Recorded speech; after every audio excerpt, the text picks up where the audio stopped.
Yo, what's going on, guys? Welcome back to a brand new video on the channel. Inside of today's video, we're going to be taking a look at our Brawl League games versus Qlash. Yesterday we did play the final. This league's been going on for around 8 weeks, I believe, facing off against the likes of SK, Qlash, up against a load of other great teams. So it's been a pretty hard league. The only top team that I don't think we're in it with Code Magic, but nonetheless some really good competition and only Brawl. So it's a really fun league. There were 4 bans in play, so I really like this system. So yeah, without further ado, let's jump into the first game. Okay guys, jumping into the first game then. So we are playing with Drage, so our roster was obviously the normal roster, and then Drage. The bans to note for this were Gale, Max, Sprout, and Surge. So that's 4 bans. It makes a really healthy meta, I believe, and I would like to see something like this for the monthly finals that we compete in all the time. But Drage with a really nice kill on Munez there. So the normal comp that these guys like to play on this map, and it's a really good hybrid comp normally. I think most people play, I think it's like a B on the lane, a Barley in mid, and then normally a Spike down the close lane there with a curveball. That's normally the comp that goes. So we kind of thought we'd bring out the Mr. P to counter the Spike. But they brought out a Gene, so they obviously thought of the same idea of trying to counter the Spike on the lane. So what basically happened, they tried to force the matchup with Barley onto my lane. We just switched. Tom went over to the left to Barley versus Barley. Mr. P against Gene's obviously the better matchup as well. So all of us on really good matchups. Drage is just basically got a mirror matchup. It's really awkward down that right hand side. Basically, Drage just has to wait for someone to kind of win their lane, and then we collapse on the lane. But Drage some really nice shots, as I said many times before, and you guys probably get bored of it, but Drage is one of the best players in the world. Unfortunately, he is 15 years old, but again, I'll link his channel in the description below because he's such an insane player. He's one of the best Bs in the world, and of every single brawler he's playing at the moment, he was one of the best out. So that's a really nice kill. I just see Drage with a nice double kill, and that is why I say he's one of the best, because GA, as everyone surely knows in the scene, easily a top 5 player in the world, and for Drage just to do that with not even a ton of competitive experience is just insane. He does it to near enough every single player. It's hard for him to lose lane. But anyway, enough talking about Drage now, giving him the praise that he deserves. Munez has pull here, but as you saw, I wasted my super. I threw it down the left, which straight away I raged at, because keeping that Mr. P Porter alive is crucial, and it was kind of dumb just to throw it on Barley's lane. I should have just threw it down the right. There's no way we would have destroyed it, and the Barley super just straight away took it down. But we've still got 25 seconds. There's still a lot of time. Well, no, there's not much time for them to really come back. So as long as none of us make a mistake, as long as we're just playing passive, I've got my super now. Basically, Mr. P counters B and at Gene, so it's going to be pretty hard for them to really push up. So as I said, just don't want to make a mistake, just sitting back. There's no way we're going to score here. So we're going to take the first game of the first set. 1-0 here. Let's take it into the next game. Okay, guys, into the next game then. So we decided to go with this composition, and I just had a bad feeling about it straight away. But I believe Tom really wanted to go with this comp, just because he thought they were going to keep with a Gene or Mr. P or something. But they switched back to the Spike, and it's incredibly hard to do much against this if you don't score in the first encounter. So you can see how close we are to scoring here. Maybe I should have just gone up and killed GA, but I thought I could maybe stun him and we could get a kill or something. So not scoring in that interaction is really, really bad for us, because now they've got all the positioning, and it's basically near to impossible to break out of this, especially once Poco's gadgets are down and Jackie's gadgets are down. It's really, really hard for this comp to do anything, because they've got 3 good counters to Poco double tank. You've got the B, you've got Spike, who's really good, and even Barley's really good against Poco double tank, because you've got his gadget and he absolutely shreds through people. So Munez is going to go and slot that in there. So again, it's just basically near to impossible to win with this unless they make some really bad mistakes. So again, they're just playing really passive. They don't need to make any plays. They just need to sit back and wait for us to pressure, because we need to score. So as you can see, I'm just basically getting shredded. But Munez passed me the ball there, and I still had a gadget left, so that was really dumb from him. But it was a good opportunity from me to realise that I could go and score. He didn't really block off my lane either. He could have moved even more to the right and blocked my shooting path. He probably thought he could kill me, but I'm able to sneak that in. So I'll say that's a really good heads-up play for myself. But now we're basically screwed. I don't have any gadgets left. We've got no Poco gadgets left. Basically, all of our gadgets are gone, and that's the way you want to play this comp. Is to play it really fast. You want to be able to win games in like a minute straight. If it makes it past that for whatever reason, you're basically screwed. So again, they're just waiting out to overtime. They've got B and Spike in OT, and we're basically just going to cycle deaths over and over again. So there's going to be no surprises here that we just can't do anything. You just got to keep cycling and hoping to kill at least one of them. You want to make sure they're not healing at all, but as you can see, they're all healing. They're all going to be maxed. health soon. So Muniz is actually one shot, so we could have maybe took him down 96 HP. But again, I'm just staying here. I'm just want to stay alive, just get some cover. Cycle deaths. Now Tom and Drage are up, so they can go cycle their deaths as well. Tom can maybe get a kill on Muniz. No, he's not going to be able to pick that up. So they're going to go for the opportunity. They're going to try and pass it off to Chaos, but no chance there. But again, there's just nothing I can do. It's just nothing I can do if they're going to keep cycling over and over again. But Chaos is one shot. Tom probably should have just pushed up and got the kill there, because that's the only way we're going to be winning this game. But going into overtime, we need to finish it before overtime. Gear's just going to absolutely shred me here. It's literally standing still. It's kind of weird how Qlash play. They like to stand still a lot instead of just shooting and moving, but they're able to pick up the win there. But there's no surprises there. They're completely hard counted our comp. Let's go into the next game. Okay, so going into the final game of this set. So we've opted for the Spike, Barley, and B. So the one thing I will say, I did speak to Semantic after. Normally Semantic plays the Spike first with Curveball. I don't really know the interactions, and Semantic said straight away that he's got the better lane. I didn't know really how to play it because Curveball's a really weird interaction.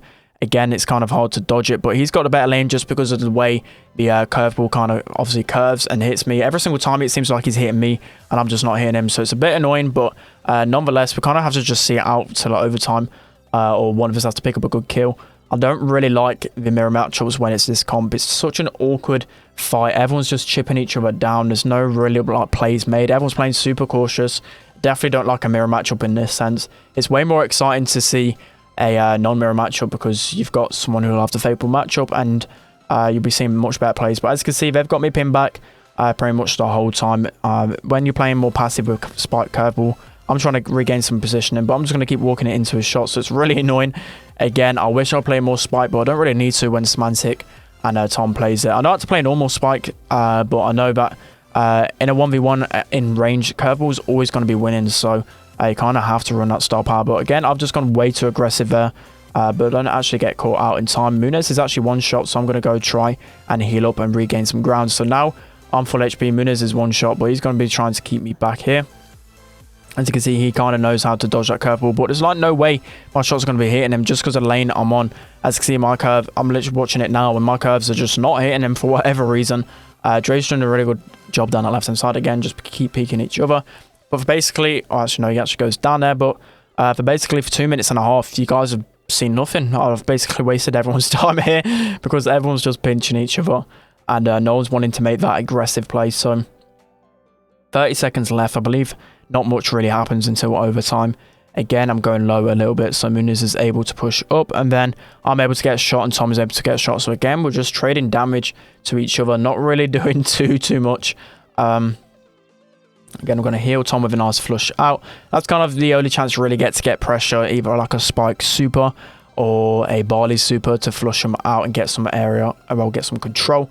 But again, I'm pretty weak. Muniz is pushing up. I can't really afford to push up. He's got a much better lane on that hand side with Spike.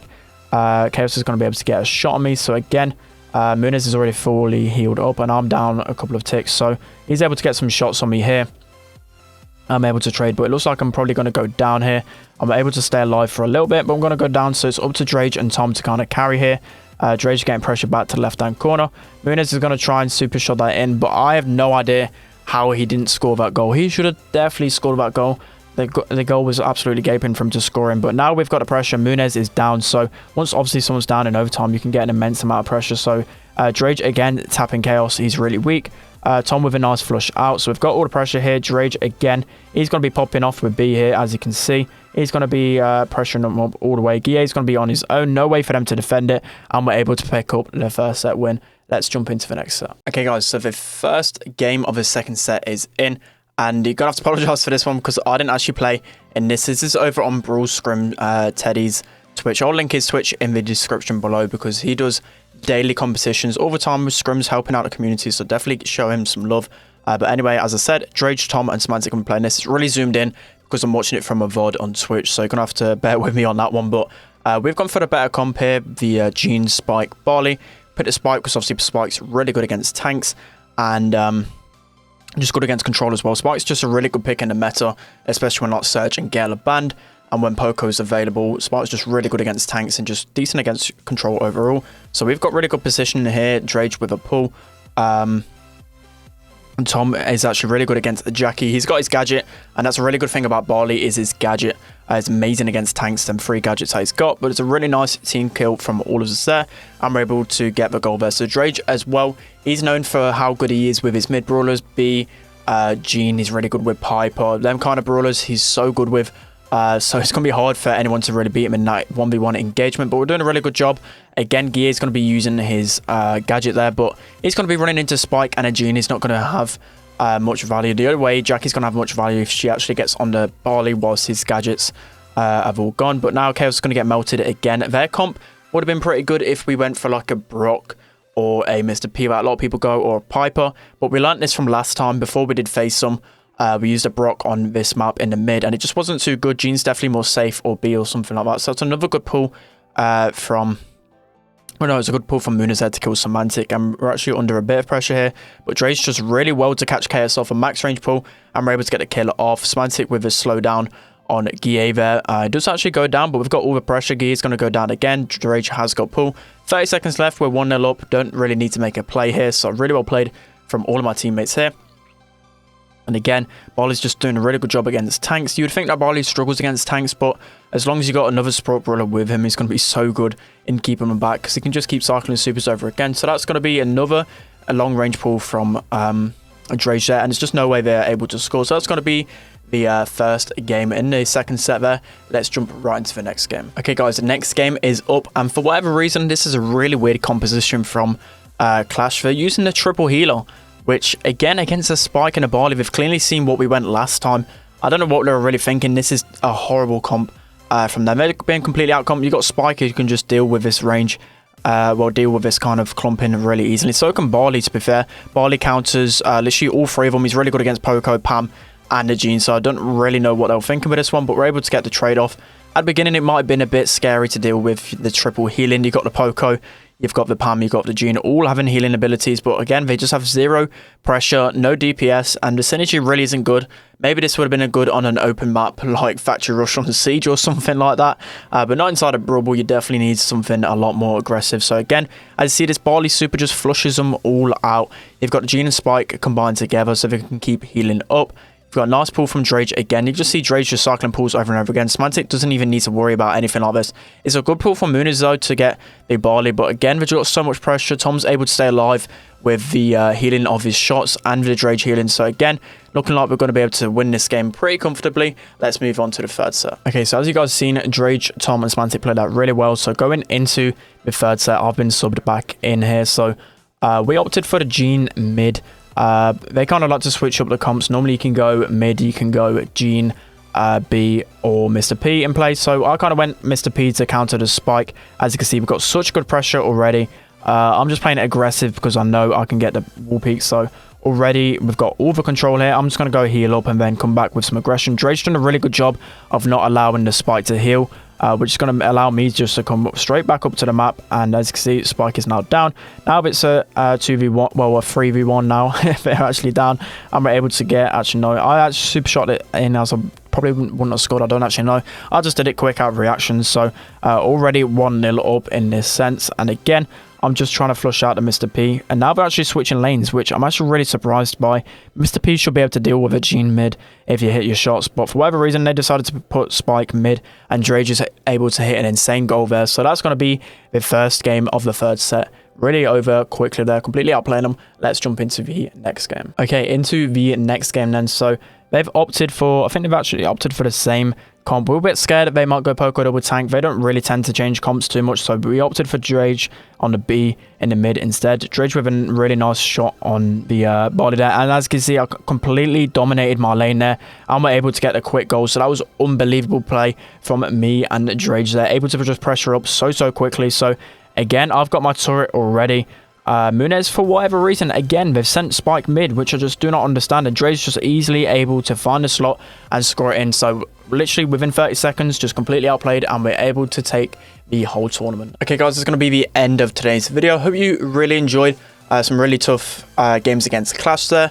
So GG's to them for sure. So 3-0 in the end. Before we did actually face them, it was 2-2 in the end, but unfortunately we had to do a rematch the other day, yesterday. So definitely some really fun games. The Brawl League, I really enjoy it. Brawl was my favourite game mode. A lot of people's favourite game mode, so definitely good to come off tops on that one. And I believe we've got, I think, 1,000 gems split between us and 600 euros, I believe, something like that. So a decent prize to take home with us. So that's going to be the end of today's video. Hope you guys enjoyed. Don't forget to like, comment, subscribe, and I'll see you all next time.